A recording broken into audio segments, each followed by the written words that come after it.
Hey, what's up YouTube? This here is going to be the first Nerf Mods and Reviews weekly of the new year, and this video basically is going to kind of be a wrap up of 2011, and I'm also going to talk about what we hope to see and things that we already know we will see in 2012. So this video may end up running a little long because I'm not going to touch on everything, but I'm going to be all over the place and talk about a lot of different things. So I'm gonna go ahead and start off with kind of a wrap up for 2011. We saw a lot of new blasters released in 2011. The year started off kind of slow. We had the Exploders line release, which was the non-dart blasters, the gel shooters with no trigger. They came out. And the new Super Soakers released early in the year. That was some of the first new Nerf blasters we saw in 2011 was the Super Soakers. And after that, things slowly trickled out. X-Shot Zuru Toys rather released their X-Shot line of blasters early in 2011. They're only available in certain areas. They're still kind of hard to come by in the US. They're not available everywhere. But that was early 2011. And we also saw Primetime Toys release their Dart Zone line, which a couple of these blasters was also released under the Air Zone through Toys R Us. And the actual Dart Zone ones, they're pretty expensive for what they were. Few guns in the line, not too bad, but they were kind of pricey for what they were. I think one of the first actual Nerf blasters released in 2011 was the Barricade with the yellow stock, which was just basically, regular Barricade, but with a stock attached. And after that, they released the yellow Big Bad Bow, which I've only seen in Walmart's and Toys R Us's. They're still not widely available. But after that, the Dart Tag blasters finally started showing up in stores. And that was around, I want to say around March, they started popping up in the stores. And most of the guns are shot, they got great ranges, work fairly well. They were real finicky if you decided to mod them and mess with them. The internals are very complicated, so they weren't very mod friendly, but I mean, just right off the box, the Dart Tag blasters were really great. And we really welcomed them when they released. Also early in the year, we found out about Orange Modworks.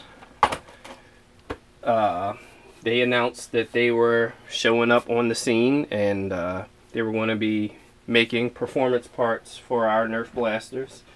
And they actually did quite well in 2011.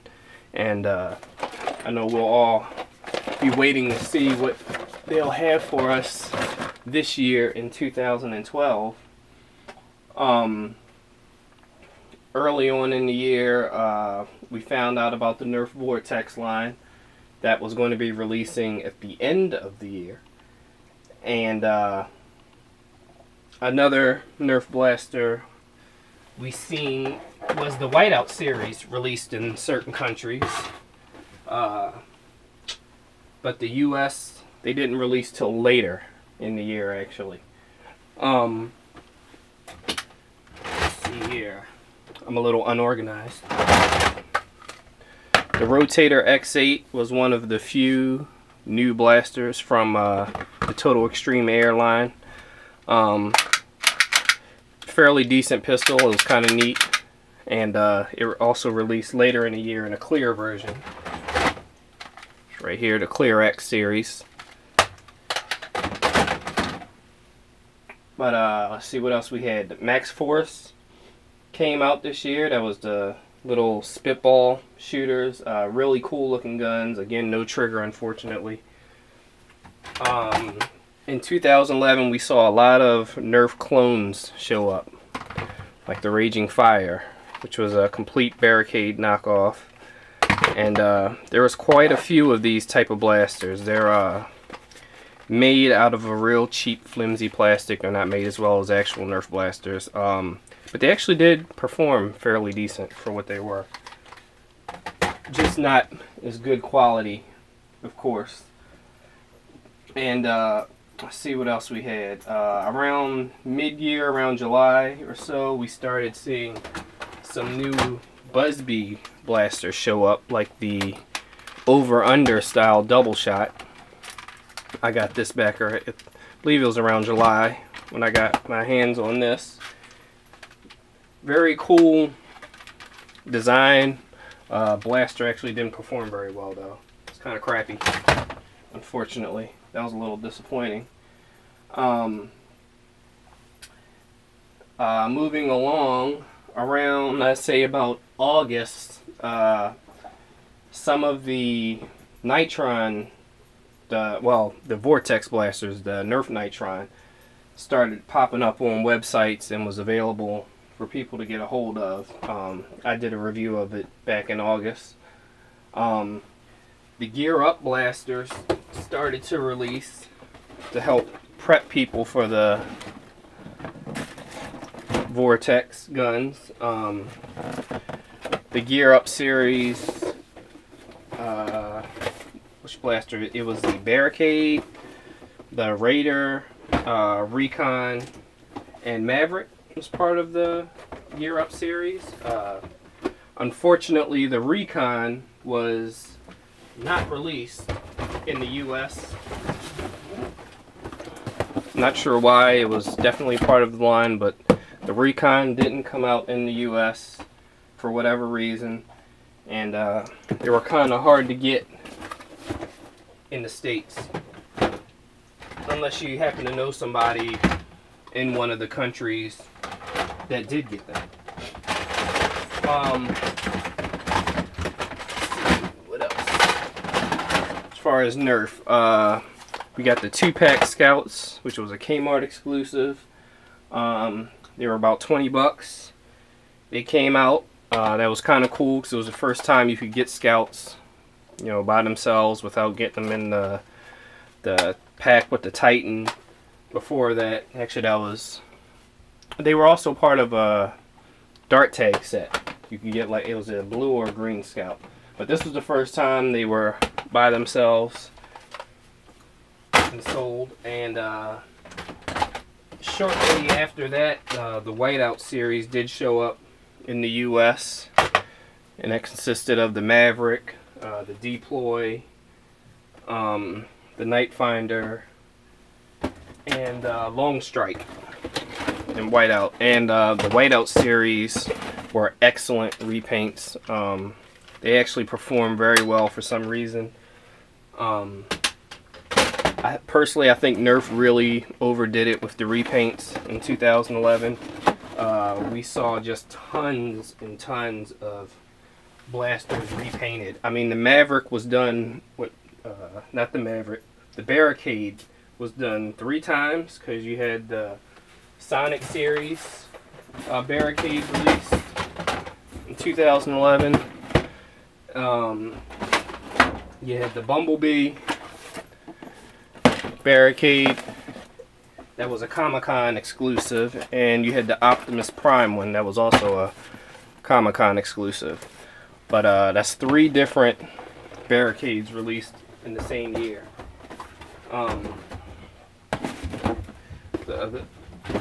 While I'm talking about the Sonic series, there was quite a few new ones released in 2011 with the Long Strike, the Stampede, and the Barrel Break. And I believe there was another one also released, but there was definitely a lot of repaints released in 2011. What else? Airzone had a pretty good year. The Toys R Us line, they actually released some pretty good blasters this year. The Quickfire Sniper, which was a fairly decent performing gun. I really like that one. It also had the Quickfire 6 2-pack. They also released, also well-performing guns. And the Belt Blaster was also another good Air Zone one, flywheel gun. So Air Zone had a lot of releases in 2011, and they were all fairly well, as opposed to Busby, who also had a lot of new releases, but none of them were really like wow blasters. He had the Hawk came out, which was actually just a repaint because Air Zone already had the Hawk. You had the Torrent, which wasn't a bad gun, but you know, it wasn't great. You had the Surge 6, the Surge 10. What else was there? There's the Maniac, which was pretty much a Berserker in a new shell. And then you had the return of the Berserker, but with the 6-dart adapter, which was only available through Target. So Busby had quite a few releases, but none of them were really standout blasters. We also saw the release of the Humans vs. Zombies dart blasters through Toys R Us, and so far there's only the two, the Zombie Fighter and the other zombie, I forget what his name is, but it's the two Human vs. Zombies blasters. And the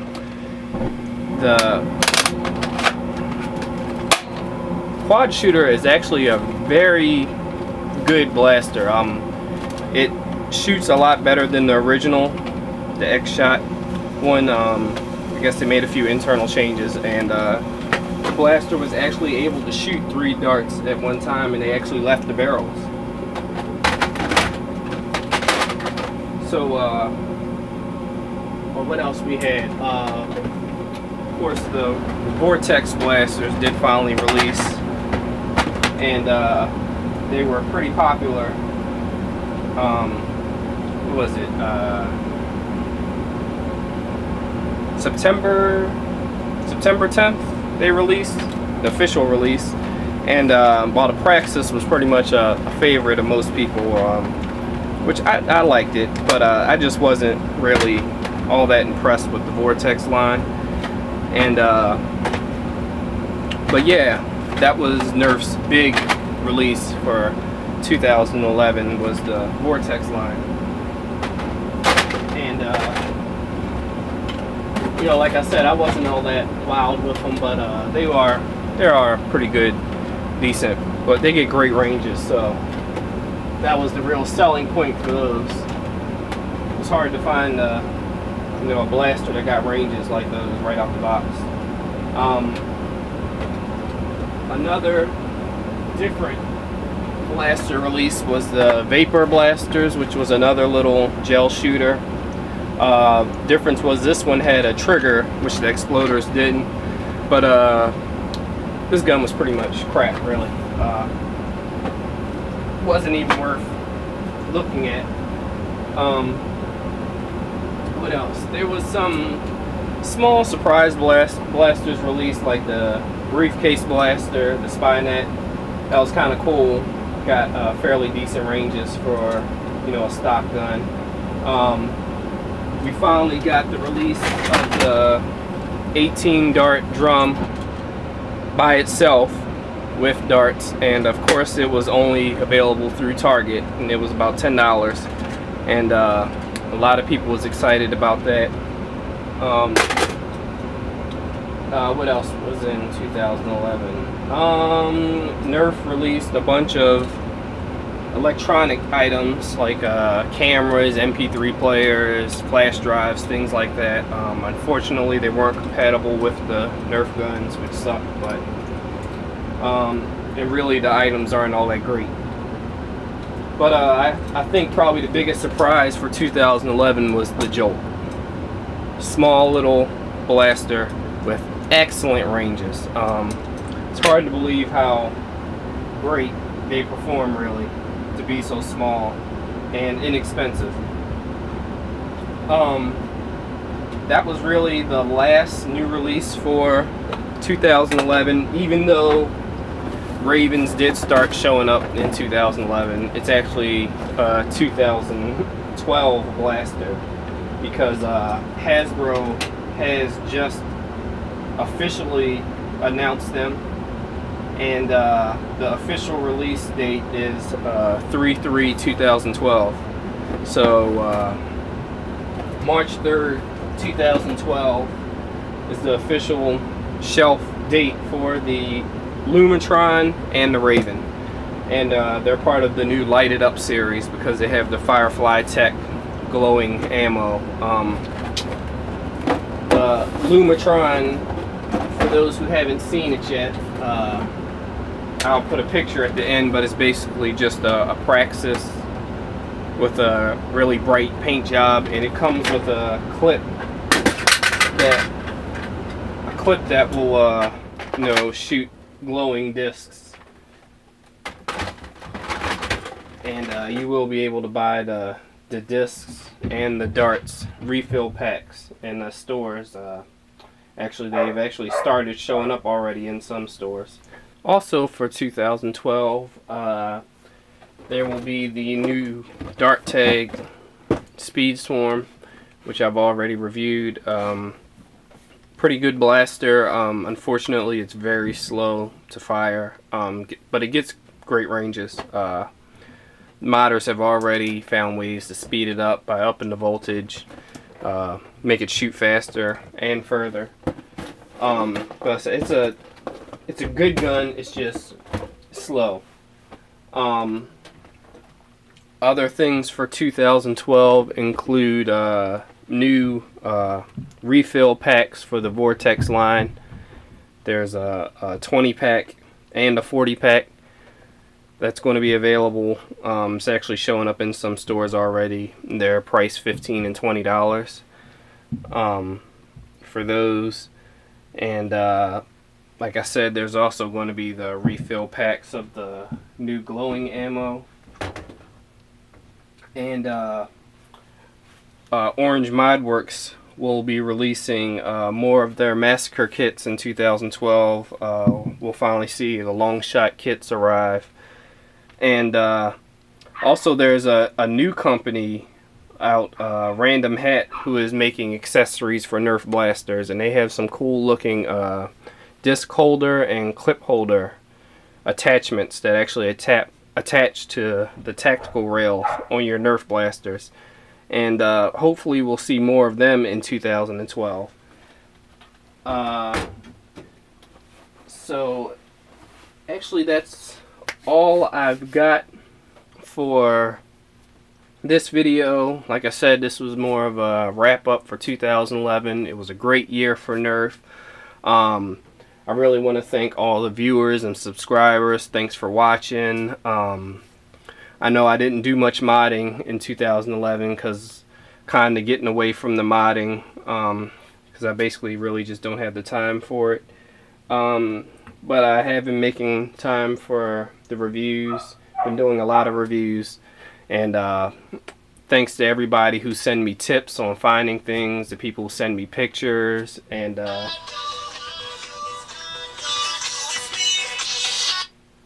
phone call. You know, I just want to thank you guys for that, and because I really do appreciate it. And please continue to send me stuff, and you know, let me know the things you find, and of course I'll let you know when I find out things. One last thing, in February I will be attending the toy fair, so I will have videos and pictures from the toy fair floor showing whatever new dart blaster items I find. As soon as I see them, you guys will see them. So thanks for watching, and I hope we have a great 2012.